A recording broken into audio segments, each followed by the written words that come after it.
नाम किसे कहा जाता है? नाम, नेम अगर कहें तो इंग्लिश में एक ही बात है। जैसे आपको आदमी आदमी कहें, इंसान इंसान कहें, तो कोई उठ के खड़ा नहीं होगा। पर अगर आपको बाई नेम बुलाएं तो जिसका नाम लिया गया वो उठ के खड़ा हो जाएगा। इसी तरह 33 करोड़, कोई कहता है 365 करोड़ देवी देवता है, सबको भगवान कहा जाता है। अगर भगवान भगवान कहें तो कोई बोलेगा नहीं, पर सबका मूल मंत्र है, एक तरीका है। अगर वो मूल मंत्र, वो नाम लेके बुलाया जाए तो वो देवी देव जरूर सुनते हैं। पर यहां आपको उस भगवान का नाम बताने जाएंगे जो हिंदू धर्म में ओंकार, जिसने ब्रह्मा जी विष्णु महेश को बनाया। इस्लाम धर्म में बोले तो अल्लाह ताला रहमो करम का मालिक।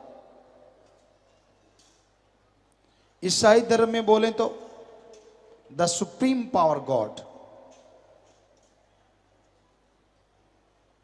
और सिख धर्म में बोले तो एक ओंकार। तो वो वाहिगुरु, वो राम, वो गॉड, वो खुदा, वो रब को बुलाने का एक तरीका होता है। उसको उसके नाम से बुलाया जाता है तो वो जरूर सुनता है। सच्ची भावना से, श्रद्धा से अगर आप मालिक को बुलाएंगे तो ये हो नहीं सकता वो आपकी ना सुने। पर सच्ची श्रद्धा, सच्ची भावना किसे कहते हैं? आज के दौर में लोग रुपए पैसे को ही श्रद्धा कहते हैं। हमने सभी धर्मों में देखा है, जा जाके गुरुगद्दी पे गुरुजी ने बुलाया, उससे पहले हम सभी धर्मों में जाया करते थे देखने के लिए। कई जगहों पे हम गए, हम चुपचाप खड़े हो गए, कतार लगी हुई थी। हमने कहा क्या करना है? कहते जो श्रद्धा है चढ़ा दो। हमने कहा श्रद्धा तो चढ़ाई नहीं जा सकती, वो तो पैदा की जाती है। कहते नहीं, श्रद्धा का मतलब पैसा। हमने कहा हमने सारे धर्मों को पढ़ा है, क्योंकि तब भी धर्मों को पढ़ा करते थे। हमें तो कहीं लिखा हुआ नहीं मिला कि रुपया पैसा भगवान को दो। कहती क्या लिखा है? तो आप भी सुन लीजिए साथ संगत जी। हमारे हिंदू धर्म के वेदों में लिखा है, भगवान से मांगो अच्छी धरती, अच्छी हवा, अच्छा पानी, अच्छा स्वास्थ्य, अच्छी संतान। अरे मांगना है तो भगवान से भगवान को मांगो।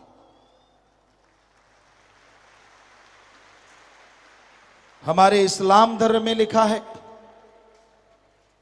अल्लाह ताला रहमो करम का दाता है। सच्ची भावना से, कायदे से मांगोगे तो अल्लाह ताला आपकी झोलियां, आपके दामन इतने भरेंगे, इतने भरेंगे कि दामन छोटे रह जाएंगे और उसका मूसलाधार रहमो करम बरसता जाएगा। सिख धर्म में लिखा है, जो मांगे ठाकुर अपने से सोई सोई देवै। कहीं नहीं लिखा लेवै, कि जो अपने मालिक से मांगोगे, अगर शुद्ध भावना है और कर्म जोगी बनोगे तो वो आपकी सारी भावना पूर्ण जरूर करेंगे। और ईसाई धर्म में लिखा है, गॉड देता है, लेता नहीं। बात ही खत्म। तो फिर ये कौन सी भावना है? कहीं भी जाओ, मालिक की जगह पे जाना, पहले देखते हैं लोग जेब में एक का छुट्टा है क्या, या 5 रुपए हैं क्या। ये तो टैक्स हो गया मालिक की जगह पे जाने का। हिमाचल साइड में हम गए तो हमने ये बातें सुनाई, क्योंकि वो देवभूमि है। वहां के एक हेड मिले हमें धर्म के, कहने लगे गुरुजी जो आप कह रहे हो ये सच है। हकीकत ये है कि अगर कोई 100 रुपया हमारे यहां चढ़ाता है तो हम कहते हैं चलो ये छोटा है। 1000 चढ़ाता है तो हम कहते हैं ये हजारों वाला है। हजारों चढ़ाता है तो हम कहते हैं लाखों वाला है, ये लाख वाला है। और लाख चढ़ाता है तो हम कहते हैं लाखों वाला है। और कोई हमें लाखों चढ़ा दे तो हम कहते हैं ये करोड़ वाला है। और अगर करोड़ चढ़ा दे तो कहते करोड़ों वाला है। अब आपको भी समझ नहीं आई होगी ये बाड़ा क्या है, करोड़ों वाला है, लाखों वाला है। हमने उनसे पूछा, अजी ये बताइए ये बाड़ा क्या है? कहते गुरु जी हमारा कोड वर्ड है। क्या कोड वर्ड? कि अगर 1000 चढ़ाता है तो हम कहते हैं ये हजारों वाला ठग है, हजारों की ठगी मारी होगी इसलिए भगवान को 1000 चढ़ाने आया है। लाख चढ़ाता है कि लाखों वाला ठग है। तो है तो सच, ठगी मारते हो आप लाखों रुपए की और मालिक को हजारों चढ़ाते हो। लाखों की ठगी मारी, 2-4 हजार रुपया मालिक को चढ़ा दिया और क्या कहते हो, मालिक ये ले तेरा हिस्सा, बोलना मत। वाह वाह, भगवान को भी ठगी में शामिल कर लिया कि मैंने तो ठगी मारी मारी है, तू भी कुछ बोल ना सके इसलिए थोड़ा सा ठगी का तू भी ले ले। कितना चालाक आदमी है, कितना शातिर है इसका दिमाग। लोगन राम खिलौना जाना, जब उससे काम लेना है तो उसको कोई लड्डू खिलाता है, कोई पेड़े खिलाता है, कोई देसी घी चढ़ाता है। और जब काम नहीं लेना कोई पूछता ही नहीं कि भगवान भरपेट सोता है या खाली पेट है। अरे भाई आपने ये सुना होगा अपने बुजुर्गों से, हमने तो देखा है प्रत्यक्ष में। सवा जरूर चलता है, 5.25 के लड्डू, 11.25 के लड्डू, 25.25 के हलवा, 51.25 का। हमने एक दिन सोचा ये ऊपर चवन्नी क्यों रखते हैं, तो झट से सामने आ गया। अब 51.25 का प्रसाद है, 2 डिब्बे उस टाइम, आज तो शायद एक ही डिब्बा मुश्किल से आए, 2 डिब्बे लड्डू के जाके मालिक के आगे रख दिया। चवन्नी का प्रसाद भगवान का, दोनों डिब्बे खुद गटक गए।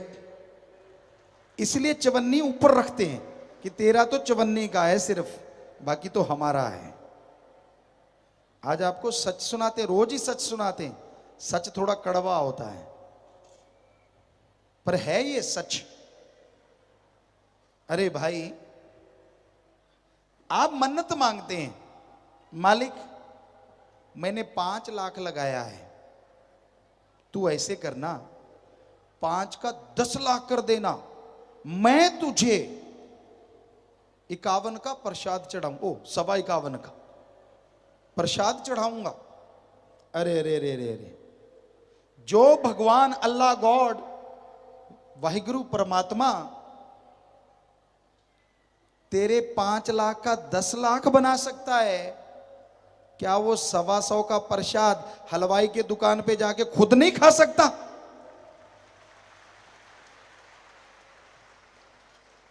बड़े नमूने हैं जी हमारे दुनिया में। भगवान को ताजे ताजे पेड़े अच्छे लगते हैं, कोई कहता लड्डू अच्छे लगते हैं। अगर यह बात होती तो भगवान जी मंदिर मस्जिद गिरजाघर में नहीं, हलवाई के दुकान पे बैठे मिलते, क्योंकि वहां तो ताजा ही बनता है सारा कुछ। तो हम आपको गारंटी देते हैं, ओम हरि अल्लाह गॉड वाहिगुरु जितने भी नाम है उस सुप्रीम पावर के, वो कभी किसी से कुछ नहीं लेता। जरा सोचिए, हमारे धर्मों ने एक बात कही है, गॉड इज एवरीवेयर। हिंदू धर्म में लिखा है भगवान कण कण में विराजमान है। इस्लाम धर्म में हमने पढ़ा अल्लाह ताला जर्रे जर्रे में मौजूद है। सिख धर्म में लिखा वाहिगुरु के बिना कोई जगह नहीं, मालिक हर जगह है। जरा सोचिए, मालिक ने अगर पैसा लेना है तो हमारे मेले कुचले नोट क्यों लेगा? वो नोट बनाने वाली मशीन के ऊपर ना बैठ जाएगा, वहीं से करारे करारे नोट लेता रहेगा? क्या कोई उसे रोक सकता है? बिकॉज गॉड इज एवरीवेयर, हर जगह है वो। और सोचिए, अगर मालिक पैसे से खुश होता है तो दुनिया का सबसे धनाढ़ आदमी भगवान को घर में बिठा लेगा कि ले भगवान सारा पैसा तेरा, और भगवान पे टिकट लगा देगा। भगवान को देखना है तो 10,000 की टिकट, बात करनी है तो 20,000। शुक्र है भगवान बिकाऊ नहीं, वरना भगवान का भी ब्लैक हो जाता है इस कलयुग में, क्योंकि वो टिकट ब्लैक में बिकती है आगे। हम आपको गारंटी देते हैं, ओम हरि अल्लाह वाहिगुरु गॉड वो मालिक दाता था, दाता है और दाता ही रहेगा। वो मंगता नहीं हो सकता। आदमी उसका नाम लेके मांगता है और आदमी ही सारा डकार जाता है। मालिक के पास एक नया पैसा नहीं जाता। या आप में से कोई सज्जन बताए, क्या आपने भगवान अल्लाह वाहिगुरु को कभी पैसा उठाते देखा है? इंसान चढ़ाते हैं और इंसान उठा के खा जाते हैं। भगवान कहां से कृपा करें, कहां से दर्शन दें? मेथड ऑफ मेडिटेशन, गुरु मंत्र एक तरीका है जिसको जाप करने से भगवान मिलते हैं, पर सच्ची श्रद्धा भावना। सच्ची श्रद्धा क्या होती है? मालिक ना करे, आपका कोई बेटा हो, आपसे बहुत दूर रहता हो, अचानक वहां एक्सीडेंट हो जाए, आपको पता ना चले कि वो जिंदा है, चोट लगी कहां है, तो बेअख्तियार अपने आप आपकी आंखों से आंसू बहने लगते हैं, क्योंकि आप अपने बेटे से बहुत मोहब्बत करते हैं। यह है श्रद्धा, प्यार, मोहब्बत आपकी अपने बेटे के लिए। रुपए में 100 पैसा, अरे ऐसी भावना उस ओम हरि अल्लाह वाहिगुरु के लिए रुपए में 15 पैसे बना लो, और भगवान सामने ना प्रकट हो, हम सत्संग करना छोड़ देंगे। और बताइए, ऐसी होती है भावना, इसे कहते हैं श्रद्धा। ये पैसे की श्रद्धा नहीं चलती उसके दर पे। उसको राजा भी पा सकता है, और एक भंगी कोई भी छोटी जात का इंसान भी पा सकता है, क्योंकि उसके जहां जात पात नहीं चलती, ऊंच नीच नहीं चलती, जैसी जिसकी भावना वैसा ही फल दे। राम झरोखे बैठ के सबका मुजरा ले। वो देखता है हर किसी को, किसी का अहंकार घमंड उसे प्रभावित नहीं कर सकता, किसी के पैसों से वो खुश नहीं होता, कपड़ों का रंग बदलने से वो नहीं मिलता, सिर पे लगातार पानी डालने से वो नहीं मिलता, ठंडे पानी में खड़ा रहने से वो नहीं मिलता। अगर मिलता होता तो मेंढक मछलियां कब की मालिक के पास होती। अरे जंगलों में जाने से वो नहीं मिलता, जंगलों में जाने से वो मिलता तो जंगली जानवर मालिक के पास होते। वो अपनी भावना का शुद्धिकरण करने से मिलता है।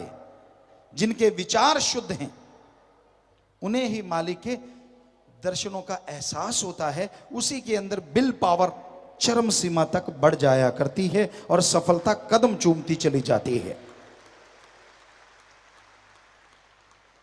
इसलिए उसको किसी दिखावे से कुछ लेना देना नहीं है।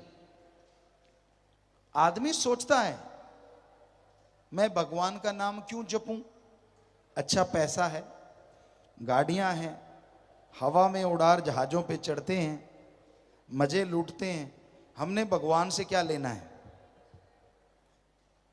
तो ध्यान से सुनिए, मालिक ना करे आने वाले टाइम में आपको कोई भयानक पहाड़ जैसा रोग लगने वाला हो, कोई घाटा पड़ने वाला हो, और उस रोग पे लाखों रुपए आपके लग जाएं, और शरीर एक बार चारपाई पे पड़ जाए, इसको तंदुरुस्त होने पे कई महीने साल लग जाते हैं। क्या आपके पैसे से या किसी तरीके से आप ऐसा कर सकते हैं कि आप बिल्कुल अब तंदुरुस्त हैं कि आने वाले टाइम में वो रोग ना आए, कर्म रोग? क्या आप अपने पैसे से उसे खत्म कर सकते हैं?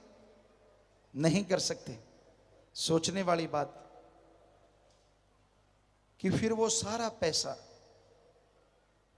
जो आपने कमाया है वो काम ना आया।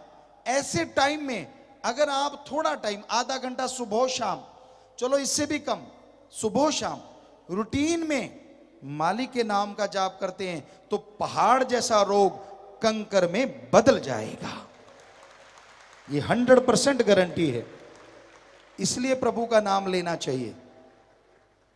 आत्मबल नासा साइंस के अंदर हम नॉन मेडिकल के स्टूडेंट रहे, गुरुजी ने बुला लिया, लेकिन साइंस में बहुत रुचि थी। और जब सारे धर्मों को साइंस के नजरिए से पढ़ा तो साइंस तो बनी ही धर्मों से है। हमारे धर्मों में, वेदों में लिखा है हजारों चंद्रमा सूरज हैं। साइंस ने मजाक उड़ाया, पर 20 साल पहले, 15 साल पहले साइंटिस्ट ये मान गए कि एक थोड़े से खगोल को हमने रीड किया तो उसमें कई चंद्रमा सूरज मिले। अगर पूरे में देखें तो हजारों चंद्रमा सूरज जो धर्मों में लिखा वो सच है। हमारे वेदों में लिखा बैक्टीरिया वायरस होता है। साइंस ने मजाक उड़ाया, पर 1850 में माना बैक्टीरिया होता है और 1892 में माना वायरस होता है। तो धर्म की बात साइंस ने कबूल की। साइंस चक्कर में पड़ी हुई है कि अंडा पहले आया या मुर्गी। अगर अंडा पहले आया तो मुर्गी के बिना कहां से टपका, और मुर्गी पहले आई तो अंडे के बिना बनी कहां से? कोई जवाब नहीं। धर्मों में, वेदों में, सब जगहों पे लिखा हुआ है पहले भगवान ने शरीर बनाए, बुत बनाए, उसके बाद प्रक्रिया सारी जीवन मरण की शुरू हुई। साइंस में कहा गया आदमी का पूर्वज बंदर है, फिर साइंस बदल गई, हम पढ़ा करते थे उस टाइम की बातें। फिर बदल गई साइंस कि नहीं, आदमी और बंदर का पूर्वज कपी है। अब फिर डाउट में है कि आदमी बंदर कपी का कोई चौथा है। हमने चैलेंज किया, कई साइंटिस्ट यहां आते रहते हैं, हमने कहा आप ऐसे करो, बच्चा पैदा मत करो, एक बंदर पकड़ लो, बंद कमरे में बांध लो, उस टाइम में जैसा वातावरण था जब बंदर से आदमी बना, आप भी वैसा वातावरण क्रिएट कर लो। एक दिन पूंछ जड़ेगी, सारी जायदाद उसके नाम कर देना, बच्चा पैदा करने की क्या जरूरत है, करके दिखाओ। तौबा करके कहती गुरुजी अब नहीं होता। तो फिर पहले कैसे हो गया? सब बकवास है, सब हवा की बातें, ऐसी जोड़ते तोड़ते रहते। हमारे धर्मों में स्पष्ट है, आदमी का पूर्वज 100% आदमी ही था। सवाल ही पैदा नहीं होता आदमी किसी और से बिगड़ के बना या तोड़ फोड़ के बनाए। फजूल की बातें, ऐसी हवा में बातें मारते रहते हैं। तो धर्म महान है, पर धर्म को सही तरीके से पढ़ा जाए। धर्म को बदनाम कर दिया है लोगों ने, पैसे ले लेके गुमराह कर दिया है। अरे धर्म में कुछ लेने का नहीं, देने का प्रावधान है। धर्म क्या कहता है, धर्म शब्द का मतलब क्या है? धारण कर लो, ग्रहण कर लो, आदमी को आदमी से जोड़ो, आदमी को भगवान से जोड़ो, और आदमी को नेकी भलाई से जोड़ो। सारे धर्मों की यह शिक्षा है। आज का दौर बुराई का दौर है, कलयुग। यहां लोग दिखते कुछ और हैं, उनके अंदर मीटिंग कुछ और चल रही होती है और बोलते कुछ और हैं। अजी लोग बातें करते करते बात बदल देते हैं। आपस में बातें कर रहे हैं और ये देखा सामने वाले का मूड चेंज हो रहा है, तो झट से बात भी चेंज कर देते हैं। इतने शातिर, इतने मास्टरमाइंड हैं लोग। गिरगिट रंग बदलती थी, लेकिन गिरगिट को भी रंग बदलने में टाइम लगता है। आदमी को रंग बदलने में कोई टाइम नहीं लगता। इतना स्वार्थी, इतना खुदगर्ज है आदमी। आपकी राज पहुंच हो, अच्छा पैसा हो, रुतबा आपका बड़ा हो, बुरा ना मानना, मां बेटी बहन कोई सुंदर हो, तो आपसे वो लोग भी हाथ मिलाएंगे जिनको आपने कभी देखा भी नहीं होता। अरे रुतबा चला गया, पैसा चला गया, अनजान आदमी ने तो हाथ क्या मिलाना है। जो आपके जानकार हैं वो भी मुंह फेर के खड़े हो जाएंगे कि इसको मुंह लगाएंगे तो कुछ मांगेगा। इतना स्वार्थी है ये युग। लोग दुखी हैं अपने अपने कर्मों से, पर एक तबका ऐसा भी है वो बहुत दुखी है। वो क्यों दुखी है, किस लिए दुखी है? दूसरे को सुख ज्यादा क्यों मिल रहा है? कहता मेरे पास स्कूटर है तो चल जाएगा, पड़ोसी ने कार ले ली, भगवान कार के आग लगा दे। दो दुकानदार हैं, एक की ज्यादा चल रही है, एक की कम दुकान। क्या कहता है? भगवान मैं तो भूखा रह लूंगा, पर पड़ोसी भी भरपेट सोना नहीं चाहिए। पुराने जमाने में, यानी आज से कई साल पहले, लोग दो भाई एक ही मां के गर्भ से आए, एक ही बाप का साया। एक अगर बीमार हो जाता तो दूसरा प्रार्थना करता, हे भगवान, हे अल्लाह, हे वाहिगुरु, हे गॉड, मंदिर मस्जिद गिरजाघर में जाके मेरे भाई को कुछ ना होने देना, चाहे मेरी आधी उम्र ले लेना, उसको लगा देना, पर मेरा भाई को कुछ ना हो। आज भी प्रार्थना करते हैं, थोड़े शब्द बदल गए हैं। आज क्या कहते हैं? हे भगवान मेरा भाई बीमार है, कब से नर्क सह रहा है। ऐसा करना, मेरे भाई को जल्दी उठा लेना ताकि उसकी जायदाद मुझे मिल जाए। इतना बुरा हशर है आज के टाइम में। सब एक जैसे नहीं होते, अच्छे लोग भी हैं आज, भले लोग भी हैं, किसी चीज का बीज नाश नहीं होता, पर बहुगिनती, ज्यादा गिनती स्वार्थ में पड़े हुए लोगों की है। अपने स्वार्थ सिद्धि के लिए ऐसे ऐसे राग गाएंगे, ऐसी ऐसी बातें सुनाएंगे, सामने वाला पिघल जाता है बर्फ की तरह। यार ये तो आदमी सब मेरा ही करेगा, ये नहीं पता ऐसा कौन है फकीरों के अलावा जो दूसरों का करे। हर किसी को अगर नमस्कार भी बुलाएंगे तो पता है कि यार इसका राज पहुंचे, इससे काम ले लेंगे फ्यूचर में, अगर दोस्त बन जाए तो बढ़िया है। तो ये है आज के युग का चाल चलन, आज के दौर में ऐसा हो रहा है। तो प्यारी सत्संगचियों, भक्त को कैसा होना चाहिए? सुबह फ्रेश होने के बाद ओम हरि अल्लाह वाहिगुरु गॉड खुदा रब का जितना का नाम ले सको, 15 मिनट 20 मिनट आधा घंटा, जरूर सच्ची भावना से लो। पर गुरुमंत्र का जाप करने के लिए, मेथड ऑफ मेडिटेशन के लिए, आप जागते हो, परिवार को तंग मत करो, मेरे लिए गर्म पानी कर दे, मेरे लिए बिस्तर बिछा दे। अरे सुमरण तूने करना है, सूली पे उनको टांग रहा है, ये क्या है? उठो, चुपचाप गर्म पानी खुद कर लो, कोई मर्दानगी खराब नहीं हो जाएगी। थोड़ा पानी नहीं तो फिर थोड़ा आंखों पे पानी लगाओ, नींद उड़ गई, दैट्स ऑल, और पालथी मारो, लग जाओ सुमरण करने, बस हो गया काम। उसके बाद जो भी काम करते हो, कड़ा परिश्रम, हिंदू धर्म में लिखा है कर्म जोगी, कड़ा परिश्रम करो।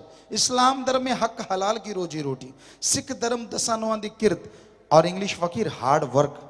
शरीर से, दिमाग से मेहनत की करके खाओ। पर यहां ध्यान रहे, अच्छे कामों में मेहनत करनी है। कई लोग कहने लगे गुरुजी ठगी मारने में भी दिमाग लगाना पड़ता है, इसलिए सावधान करते हैं आपको कि शारीरिक मेहनत और दिमागी मेहनत अच्छे कर्मों में लगाओ, खाओ, और दीन दुखियों की मदद जरूर करो। इंसानियत का यह कायदा है, किसी को बीमार, दुख दर्द में तड़पता देख के उसमें शामिल होना और उसके दुख दर्द को दूर करने की कोशिश करना, इसी का नाम इंसानियत है, मानवता है। किसी को दुखी देख के उस पर ठहाके लगाना, हंसना, इसी का नाम राक्षसीपन या शैतानियत है। इसलिए इंसानियत को जिंदा रखो, मानवता को जिंदा रखो, मरने ना दो इंसानियत को कभी भी। कई लोग पूछते हैं गुरुजी फिर हम दान कहां करें? आप दान करना चाहते हैं तो अपने इर्द गिर्द देखो, कोई आर्थिक तौर पे कमजोर इंसान, कर्मों का मारा, अगर बीमार है तो उसका इलाज कर दो। भूखा है कोई भी जीव जंतु इंसान, खाना खिला दो, प्यासे को पानी पिला दो, विद्या दान करो, जीते जी खून दान करो, गुर्दा दान करो, मरणोपरांत आंखें दान, शरीर दान करो। अगर आप ऐसा दान करते हैं और बदले में सुख ना मिले तो हमसे लिखित में गारंटी ले सकते हो। कहीं और पैसा चढ़ाते हो, उसका आपको पुण्य मिलेगा कि नहीं मिलेगा आप जानो, पर इसका पुण्य मिलेगा जब बीमार का इलाज करवाओगे, भूखे को खाना खिलाओगे। तो दान करने से संत रोकते नहीं, पर सही तरीके से अपने हाथों से पात्र को दान दो, कुपात्र को नहीं। कोई हट्टा पूरा मजबूत आके आपसे भीख मांगता है, उसको भीख मत दो, सीख दो कि आजा दिहाड़ी कर ले। अगर आप दुकानदार हैं तो क्या कर, दुकानदारी में मेरी मदद करवा। लोग दूसरों को मैं 100 देता हूं, तुझे 200 दे दूंगा, चल। खेतीबाड़ी वाला चल भाई मजदूरी कर, 100 की जगह 200 ले ले। पर अगर आप उसको भीख दे देते हो और वो जाके जीव हत्या करता है, नशे करता है, तो आपने पुण्य नहीं किया, घर बैठे बैठे पापों की गठरी खरीद ली। क्योंकि आपके पैसे की वजह से उसने जो कर्म किया उसका फल आपको भी भोगना पड़ेगा। इसलिए कर्म जोगी और ज्ञान जोगी बनो। ज्ञान होना चाहिए फिर कर्म करो, बिना ज्ञान के कर्म करना आफत हो जाता है।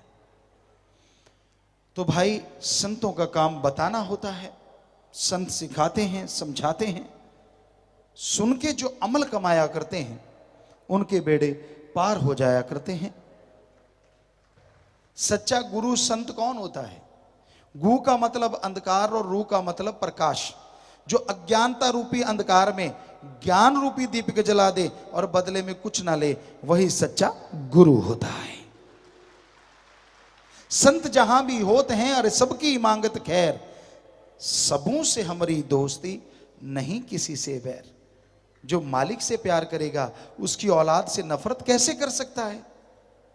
इसलिए संत पीर फकीर सबका भला करते हैं, किसी से शारीरिक पैसे का कोई स्वार्थ नहीं रखते। वो कहते हैं दीन दुखियों की मदद कर, तरीका बताते हैं, चलना सिखाते हैं, और जो लोग परहित परमार्थ करते हैं यकीनन उनका भला होता है। आश्रम में मानवता भलाई के कार्य हैं। आप बढ़ चढ़ के फार्म भरो। जैसे नौजवानों के लिए फार्म अभी शुरू किया गया है कि आप किसी को छेड़ेंगे नहीं, कोई छेड़खानी नहीं करेंगे, गलत हरकत, अश्लील हरकतें लड़कियों के साथ या लड़कों के साथ किसी भी तरह नहीं करेंगे। और लड़कियों से यह कहा गया है कि वो भी फार्म भरें कि किसी पे झूठा इल्जाम तोहमत नहीं लगाएंगे, किसी को वो भी छेड़खानी नहीं करेंगे। क्योंकि ताली एक हाथ से नहीं बजती, बजाते रहो, दोनों से बजती है। तो यहां फार्म भरे जा रहे हैं, तो नौजवानों से गुजारिश है जोर शोर से फार्म भरो।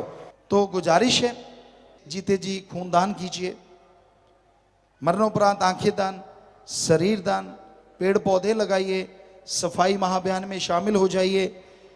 और वैश्यों से शादी करवाने को 1500 नौजवान आगे आ चुके हैं, 16 शादियां हो चुकी हैं। तो ये बेमिसाल कार्य हैं और इनके बदले में पुण्य बेइंतहा मिलता है। तो ऐसे आप कार्य कीजिए, ऐसे कार्यों पे चलिए तो मालिक जरूर खुशियां बख्शते हैं जी।